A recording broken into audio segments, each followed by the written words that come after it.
안녕하세요. 오늘은 넥소 자동차를 운행함에 있어서 가장 좋은 연비를 달성하려고 하면 어떻게 운행하는 것이 좋은 것인가에 대해서 말씀드려 보겠습니다.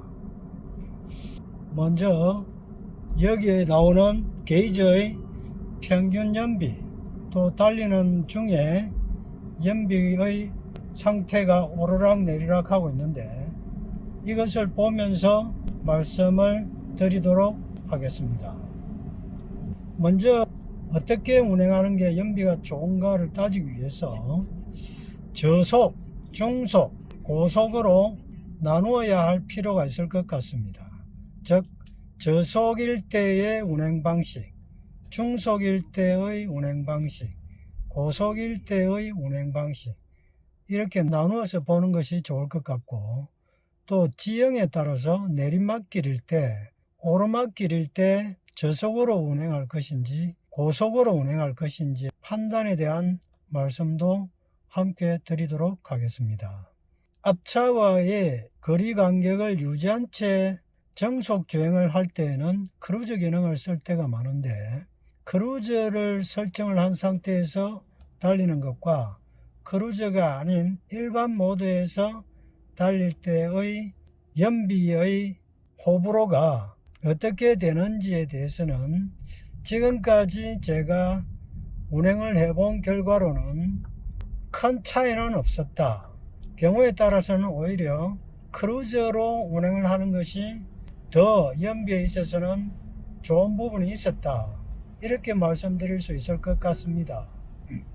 그런데 크루즈라는 것이 원래 일정한 속도로 계속 주행을 하는 것을 주기능으로 하기 때문에, 예를 들어서 80km 크루즈를 설정을 해 놓았다면 이 차는 다른 차들의 방해나 장애물이 없을 경우에는 그 속도로 쭉 운행을 하게 됩니다만, 앞에 장애물이 있다, 즉 다른 차가 있다고 했을 경우에는 앞차가 정지를 하게 되면 정지를 하였다가 다시 출발을 하게 되는데, 그 말은 0km에서 크루즈 설정 속도인 80km까지 크루즈에 맞추어서 운행이 되어야 하기 때문에 과부하가 걸릴 수 있기 때문에 연료의 효율성에 있어서, 즉 연비에 있어서는 별로 좋지 않은 영향을 미칠 수 있다.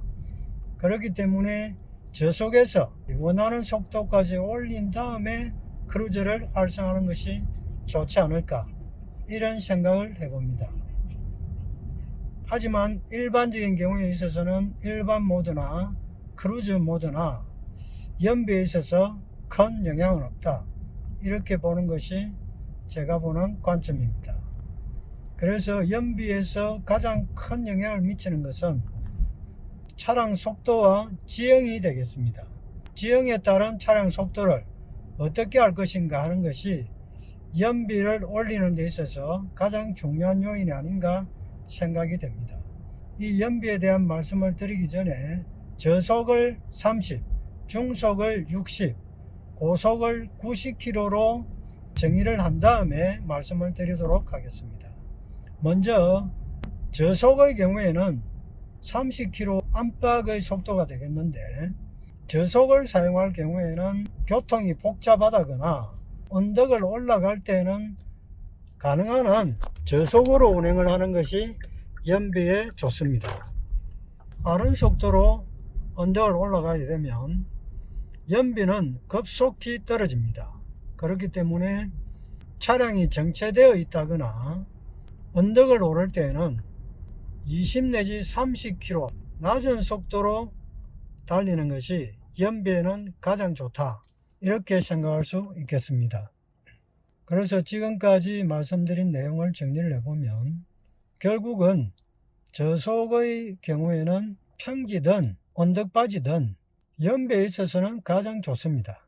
하지만 교통 흐름에 따라서 운전을 해주는 것이 운전자의 의무이기도 한데, 다른 차들의 교통 흐름을 막지 않으려면 20 내지 30km의 속도를 계속 유지하는 것은 문제가 있을 것입니다.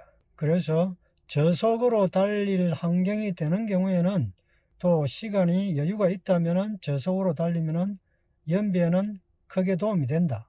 또 언덕길을 오를 때에는 가능한 한 저속으로 올라야 한다. 이것이 연비에 도움이 되겠습니다. 다음은 중속의 경우인데요.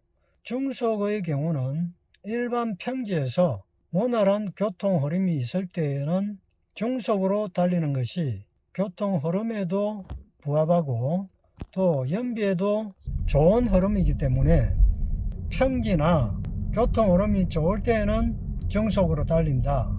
이렇게 생각하시면 되겠습니다. 지금 제가 달리고 있는 속도가 약 50km인데 평지에 가깝습니다. 그럼에도 불구하고 연비는 80에서 100을 왔다 갔다 하고 있습니다. 지금부터는 언덕길을 오르게 됩니다. 언덕길에서는 50km에서 연비가 50 정도를 가리키고 있습니다. 그런데 여기서 30km 정도로 속도를 내려보도록 하겠습니다. 그러면 연비가 올라가고 있는 것이 확인이 됩니다. 즉 언덕길에서는 저속으로 운행하는 것이 연비가 도움이 된다. 조금 속도를 올리도록 하겠습니다. 그래서 언덕길에서 50km를 달리게 되면 연비는 급속히 떨어진다. 이렇게 보시면 되겠습니다. 언덕길을 지나서 약간의 평지길을 달리고 있습니다. 속도는 약 70km인데 연비는 평지이기 때문에 100 이상이 나오고 있습니다.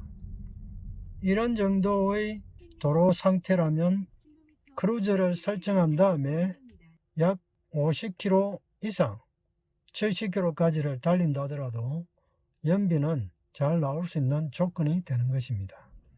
출발할 때는 거의 연비가 많이 떨어지고 있습니다. 지금은 평지에 가까운 길입니다. 그래서 연비가 자 올라가서 150까지 올라가고 있는 것이 확인이 됩니다. 크루즈로 바꾸어 보겠습니다. 크루즈로 바꾸어도 크게 변동이 없음을 확인할 수 있습니다. 약간의 언덕길입니다. 언덕길을 오르게 되면서 연비가 떨어지고 있는 것을 확인할 수 있습니다. 지금 속도는 50km 정도입니다. 다시 언덕길을 지나고 평지를 달리고 있습니다. 평지에서는 연비가 서서히 오르고 있습니다. 완전한 평지는 아니고 약간의 경사진 언덕길이다. 이렇게 보시면 되겠습니다. 여기서 크루즈를 해제를 하고 일반 모드로 50km 정도의 속도로 달려보도록 하겠습니다. 크루즈보다는 약간 연비가 좋게 나오는 것이 확인이 되는 것 같습니다. 하지만은 크루즈와 크게 차이는 나지 않는다 하는 것이 제가 보는 관점입니다. 다시 크루즈 모드로 바꾸어서 운행을 하겠습니다. 약간의 언덕길입니다. 그래서 연비는 80 정도를 가리키고 있습니다. 여기서 속도를 70km까지 올리게 되면 갑자기 연비가 확 떨어지는 것을 확인할 수 있습니다. 그렇기 때문에 언덕길에서는 될 수 있으면 저속으로 운행하는 것이 좋다. 지금도 약간의 언덕길입니다. 약간의 언덕길에서 크루즈를 활성화했는데요. 지금 100에 못 미치는 그런 연비를 보이고 있습니다. 정차를 하게 되면 연비는 급격히 떨어지면서 0을 가리키게 되겠죠. 여기에서 다시 출발을 하게 되면 연비는 일정 속도를 확보할 때까지는 낮은 연비를 계속 유지하게 됩니다. 다시 출발을 합니다. 출발을 하면서 연비는 서서히 오르게 되겠습니다. 그 내리막길을 조금 있으면 맞이하게 되는데 내리막길에서는 차의 저항이 낮기 때문에 연비가 가장 잘 나올 수 있는 조건이 됩니다. 그렇기 때문에 내리막길에서는 허용하는 한 속도를 올려주는 것이 연비에 있어서는 도움이 되겠다. 이렇게 볼 수 있겠습니다. 물론 제한 속도를 지킨다는 가정하에서 그런 것이죠. 내리막길에서는 연비가 좋다. 그것은 차량의 부하가 많이 떨어지기 때문에 저항이 약한 것이죠. 연비가 좋아지게 되는 것입니다. 여기에서는 80km까지 크루즈를 사용해도 연비가 떨어지지 않고 150을 그대로 유지하고 있는 것을 확인할 수 있습니다. 다시 90을 설정을 한다고 해서 과속이 아니냐 이렇게 하실지 모르지만 여기는 차들이 함께 움직이기 때문에 60km 정속을 하고 있습니다. 그래서 이 경우에는 항상 연비가 좋다, 최대 연비를 나타낸다, 이렇게 보시면 됩니다. 지금까지 말씀드린 내용 중에서 크루즈를 설정을 하고 달리게 되면 연비가 떨어진다 이렇게 생각을 하시고 크루즈 사용을 기피하실 경우가 있는데, 제 경험으로 봐서는 크루즈 기능과 일반 모드의 연비의 차이는 거의 없다. 이것이 제가 지금까지 운행한 경험의 결과입니다. 다만 속도가 오르락내리락 너무 자주 할 때에 크루즈에 의존을 하게 되면 정해놓은 속도에 맞춰서 달리려고 하는 성향이 있기 때문에 그럴 경우에는 연비가 떨어질 수 있다, 이렇게 말할 수 있겠습니다. 차선을 바꾸어서 조금 빨리 달릴 수 있는 코스로 달려보도록 하겠습니다. 내리막길이기 때문에 70km, 80km를 달려도 여전히 연비는 120까지 나오고 있습니다. 여기서 내리막길이 끝나고 약간의 평지를 나타냅니다. 그렇지만 평지를 가게 되더라도 지금까지 달려오던 가속도가 있기 때문에 연비는 크게 떨어지지 않고 다시 내리막길에서 속도를 올려도 연비는 떨어지지 않습니다.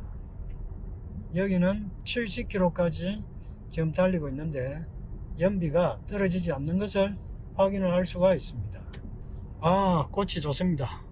지금 제가 요 하만에 있는 거래처를 가고 있는 중인데 꽃비가 내리는 게 정말 1년 내내 이런 풍경이 펼쳐지면 좋은데 벚꽃이 피는 기간이 2주 정도니까 그런 점이 조금 아쉬운 것 같습니다. 다시 평지길이 나왔습니다. 평지에서 70km를 달려도 지금까지 달려오던 가속도가 있기 때문에 그대로 연비가 유지되고 있습니다. 이제 마지막 남은 것이 고속도로에서의 주행인데, 고속도로에서는 거의 100km로 달리기 때문에 100km로 달리게 되면 연비가 아무리 평지라 하더라도 지금 나오는 연비를 유지하기는 어렵습니다.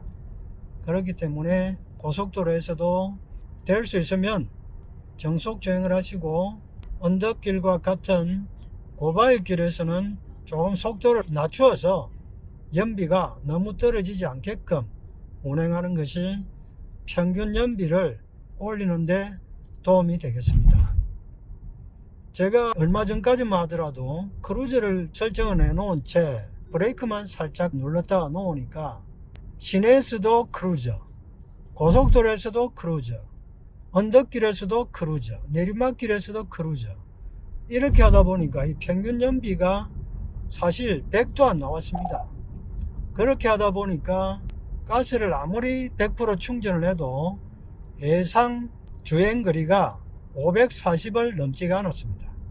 그런데 이렇게 운행해서는 무리가 있으니까 좀 바꿔봐야 되겠다 해서 연비 운행을 하고 나서, 연비 운행을 한 지 얼마 되지 않습니다. 그렇게 하고 나니까 이 평균 연비가 120을 넘기면서 저번에는 125가 나왔었는데 연비가 아주 좋아져서 그런지 한번 충전에 600km를 달릴 수 있다는 예상 주행거리가 나왔습니다. 넥소의 경우에 주유를 하게 되면 휘발유처럼 게이지로 나타나는 것이 아니고 디지털 형식의 킬로미터로 나옵니다. 주행할 수 있는 거리를 말하는 것인데 컴퓨터가 이 차의 운행 습관을 봐서, 즉 운전자의 습관이 되겠죠.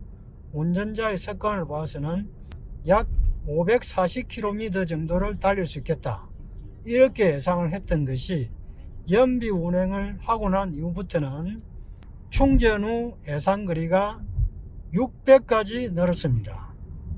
그러니까 이런 경험들을 차에게 계속 심어주게 되면 예상 운행거리는 600을 넘어서 630, 650까지도 올라갈 수 있겠죠. 원래 넥소는 최대 주행거리가 한 번 충전에 700km라고 하였습니다. 그것은 아주 적절한 연비 운행을 했을 때에 그렇다는 얘기니까, 연비 운행을 잘 하면은 540km만 달릴 수 있었던 운행거리를 700km까지 올릴 수 있다, 이렇게 보시면 되고, 아무래도 연비 운행을 하게 되면 차에도 무리가 덜 갈 것이기 때문에 차량 수명에도 좋을 것이라는 생각을 해봅니다. 그래서 이 넥소의 크루즈 기능과 지형, 속도에 따라서 연비가 어떻게 되는가에 대해서 오늘은 살펴봤고, 특히 고속도로 운행을 자주 하시는 분들은 100km 이상의 속도로 달리게 되면 연비는 급격히 떨어진다는 것을 명심하시고, 정해진 법정 속도로 달리시면서 언덕길을 오를 경우에는 속도를 줄여주는 것이 필요하다. 그래야 연비 운전에 도움이 된다 하는 부분을 말씀드릴 수 있겠습니다. 그래서 최고 연비는 내리막길이면 좋겠지만, 내리막길은 언젠가는 또 오르막길을 맞이해야 되기 때문에 그보다는 평평한 길을 60 내지 70km로 달릴 때에 연비가 가장 좋게 나온다, 이렇게 볼 수 있을 것 같습니다. 제가 말씀드린 내용 참고하셔서 좋은 연비 운행하시고 연료비 많이 절감하셔서 수소차 넥소를 사신 보람이 있으시길 기원합니다. 지금까지 텍스살롱의 최세무사였습니다. 감사합니다.